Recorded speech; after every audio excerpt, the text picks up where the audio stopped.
Hi there. Taking a look at the results of the quiz so far, most of you that haven't gotten a perfect score are making simple mistakes, and I'm going to highlight some of the mistakes for those of you who haven't started your quiz yet. Let's say we have log of x over 3w. In this case, if I were to expand the log, because both the 3 and the w are on the bottom, it expands to log of x minus log of 3 minus log of w. And if you notice right here, this part right here, which I didn't mean to erase, but yeah, there. It should be a minus, and a lot of people are doing it as a plus. Another way would be to do it would go log of x minus parentheses log of 3 plus log of w.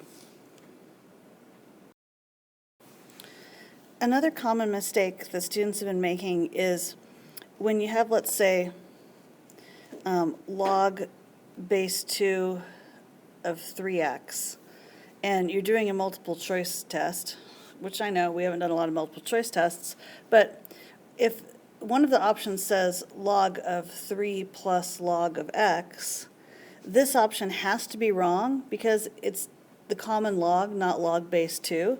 You need to make sure that when you're choosing the correct answer, that it also has the correct base for the log that you're working with.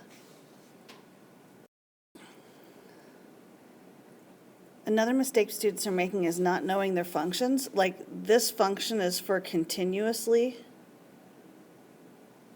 compounded compound interest, but if I have a equals p times 1 plus r over n to the nt power, this is where you would do 12 for n if it's monthly, or 4 for n if it's quarterly.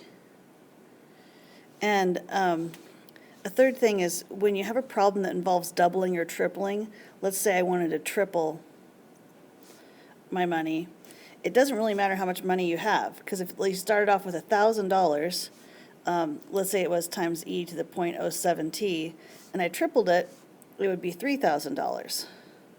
But if I started out with 10 and tripled it, it would be $30. And when I end up dividing, it doesn't really matter, because if I take 3,000 divided by 1,000 or 30 divided by 10, it still comes up with triple your money equals e to the 0.07t.